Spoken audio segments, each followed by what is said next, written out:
Hello student, welcome to your आलू coaching classes. Student, आज हम बात करने वाले हैं पास्ट इंडेफिनिट टेंस के बारे में।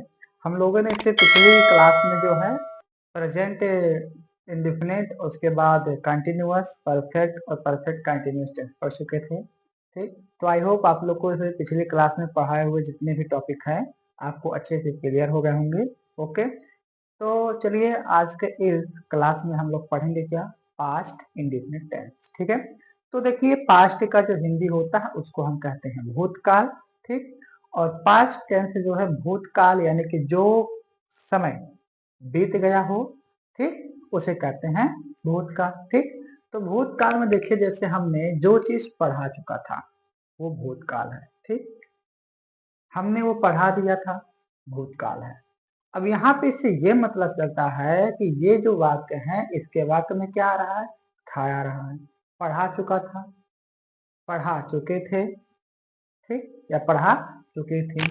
लास्ट में क्या है, था, थी, थे। तो उसी प्रकार से इस पास्ट टेंस, ठीक है, इस पास्ट टेंस में जो हम इंडिफिनिट के वाक्य पढ़ेंगे उसमें लास्ट में आ, ई, ए या तो था, थी, थे आते हैं, तो ये पास्ट इंडिफिनिट टेंस होते हैं। ठीक, क्या है, पास्ट इंडिफिनिट टेंस में अगर वाक्य के अंत में था, थी या थे आते हैं, ठीक, और उसके बावजूद या आ, ई, ए आते हैं तो वो पास्ट इंडिफिनिट टेंस होता है। ठीक, और इसमें जो है वर्ब के सेकंड फॉर्म यूज होते हैं। ठीक है, वर्ब के सेकंड फॉर्म यूज होते हैं जिसको हम पास्ट पार्टिसिपल फॉर्म भी कहते हैं। ओके, इतनी बात आपको समझ में आई। ठीक, ये चीज जो है ये हमें इस वाक्य को पहचानने के लिए समझना पड़ता है, क्योंकि जो हमारे तीनों काल होते हैं पास्ट, प्रेजेंट, फ्यूचर, अगर हम इसके लास्ट के वाक्य को ना ध्यान दें तो समझ में नहीं आएगा कि ये जो है किस काल की बात हो रही है और ये किस समय का बात हो रहा है। ठीक है, तो पास्ट में जो होता है हमेशा जो बातें बीत गई होती हैं उसी की बात होती हैं। ठीक, सो गाइस देखिए, हमें इस टेंस में अगर हम इसके वाक्य को बनाते हैं, ठीक, अगर हम अफर्मेटिव सेंटेंस बनाते हैं तो अफर्मेटिव सेंटेंस के जो रूल होते हैं कुछ इस प्रकार से होते हैं, सब्जेक्ट, वर्ब का सेकंड फॉर्म एंड ऑब्जेक्ट। ठीक है, अफर्मेटिव में हम क्या करेंगे, वर्ब का सेकंड फॉर्म लगाएंगे और बाकी सब में हम वर्ब का फर्स्ट फॉर्म लगाएंगे। ठीक, तो क्या है, सब्जेक्ट, वर्ब का सेकंड फॉर्म, ऑब्जेक्ट, ये अफर्मेटिव के लिए है रूल्स, और निगेटिव के लिए सब्जेक्ट, उसके बाद डिड, फिर नॉट, वर्ब का फर्स्ट फॉर्म एंड ऑब्जेक्ट के लिए। फिर उसके बाद इंट्रोगेटिव के लिए है डिड, सब्जेक्ट, वर्ब का फर्स्ट फॉर्म एंड ऑब्जेक्ट। तो ये जो है तीन रूल होते हैं इसके सेंटेंस को बनाने के लिए। ठीक, कितनी बात समझ में आई। अब देखिए, इस वाक्य को बनाने के लिए सबसे पहले हमें ध्यान देना है वर्ब का सेकेंड फॉर्म, वर्ब का सेकेंड फॉर्म जिसे कहते हैं पास्ट पार्टिसिपल फॉर्म। ठीक, और दूसरी चीज ध्यान देना है लास्ट में या तो आ आए, ओके, या तो था आए, या थी आए, या ई आए, या थे आए, या तो ए आए। ठीक है, तो इस चीज को ध्यान में देना, तो बहुत ही आराम से आप लोग इसके सेंटेंस को बना लेंगे। ठीक, तो चलिए हम सबसे पहले अफर्मेटिव का देखते हैं। अफर्मेटिव का रूल क्या कहते हैं भाई, कि सबसे पहले आपको सब्जेक्ट लिखना है, उसके बाद सब्जेक्ट के द्वारा किए गए क्रिया को लिखना है, उसके बाद वो क्रिया जहां हो रहा है ऑब्जेक्ट उसको लिखना है। ठीक, तो देखिए पहला वाक्य क्या लिखा, मैं गया, क्या मैं गया या मैं गया था, बात दोनों वही है। वो गया यानी कि वो पहले था, चला गया या वो गया था मीन्स पहले था अब वो चला गया था। ठीक, तो क्या है, मैं गया या तो मैं गया था अगर होता है तो इसको हम कैसे लिखेंगे। ठीक, तो सबसे पहले हमें क्या देख लेना है कि जो मैं है इसका इंग्लिश क्या होता है, तो मैं का जो इंग्लिश होता है वो आई होता है। क्या होता है, आई होता है। ठीक, अब क्या है, गया यानी कि गो, गो मीन जाना। अब जाना का जो सेकंड फॉर्म है क्या है, वेंट, तो क्या लिखेंगे, आई वेंट, मैं गया या मैं गया था। ठीक, तो क्या हो जाएगा आई वेंट। फिर क्या है, सीता आई, तो सीता हम लिखेंगे यहाँ पे सीता। अब आई का मतलब आना, तो आना का इंग्लिश कम, और कम का सेकेंड फॉर्म केम। तो क्या लिखेंगे, सीता केम। क्या लिखेंगे, सीता केम। फिर क्या है, बच्चे स्कूल गए, बच्चे स्कूल गए, तो बच्चे का इंग्लिश चिल्ड्रन, बच्चे का इंग्लिश चिल्ड्रन, तो हम लिखेंगे द चिल्ड्रन, द चिल्ड्रन। अब क्या है, स्कूल गए, तो जाना का इंग्लिश गो, तो गो का होता है वेंट, तो लिखेंगे वेंट।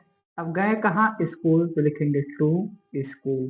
तो इसका जो सेंटेंस हो जाएगा the children went to school.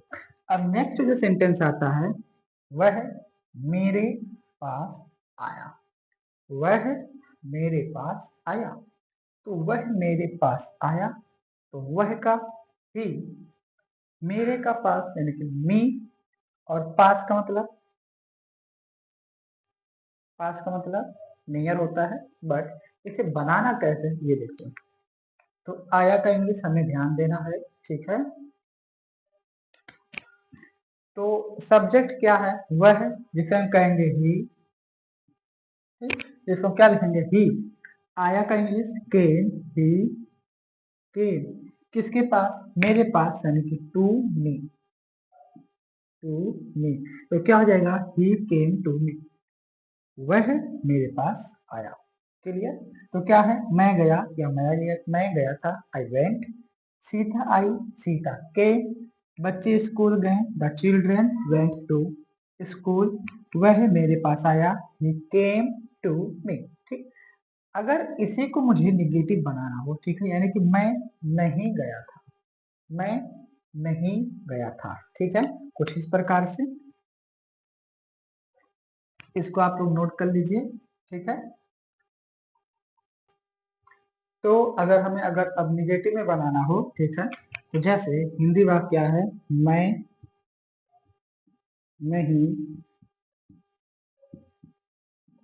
गया था, मैं नहीं गया था, ठीक है। बच्चे स्कूल नहीं गए थे, ठीक, या सीता नहीं आई थी, ठीक। इसको हमें क्या करना है, नेगेटिव में बनाना है, तो नेगेटिव में क्या बनाएंगे, मैं नहीं गया था, तो आई डिड नॉट गया था, तो आई डिड नॉट गो, मैं नहीं गया था। बच्चे स्कूल नहीं गए थे, तो क्या होगा, द चिल्ड्रेन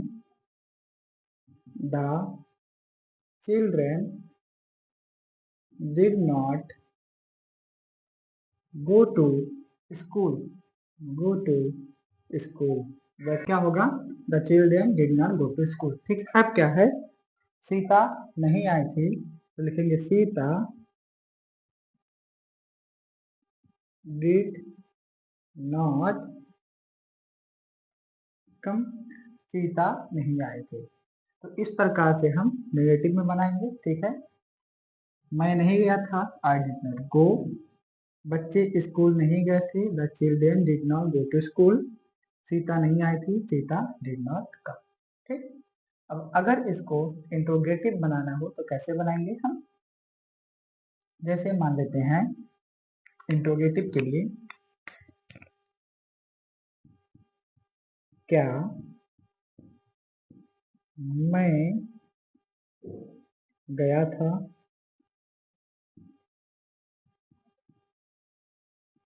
क्या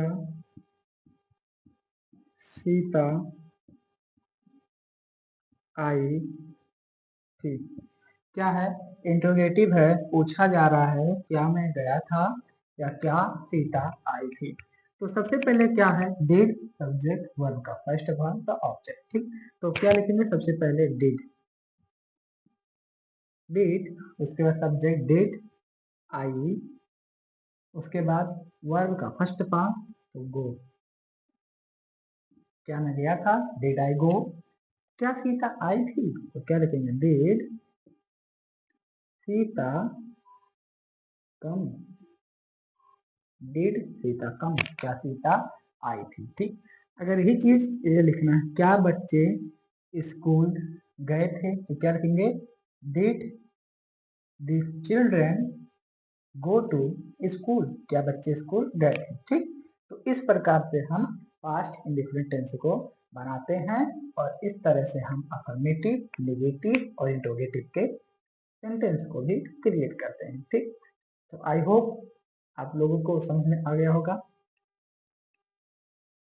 तो इसी के साथ साथ आपका ये भी टॉपिक पास्ट इंडेफिनिट टेंस भी आज खत्म होता है, ठीक। तो इसी तरह से आपको अगर इस टेंस को बहुत ही क्लियरली समझना है, ठीक, तो क्या करना होगा, आपको आरवी कोचिंग क्लासेस को सब्सक्राइब करना होगा, लाइक करना होगा, कमेंट करना होगा और साथ ही साथ शेयर भी करने होंगे, ठीक है। तो चलिए फिर मिलते हैं नेक्स्ट क्लास में, इसके साथ पास्ट कंटिन्यूअस टेंस के साथ। ओके, तो आज के लिए इतना ही, फिर मिलते हैं नेक्स्ट क्लास में।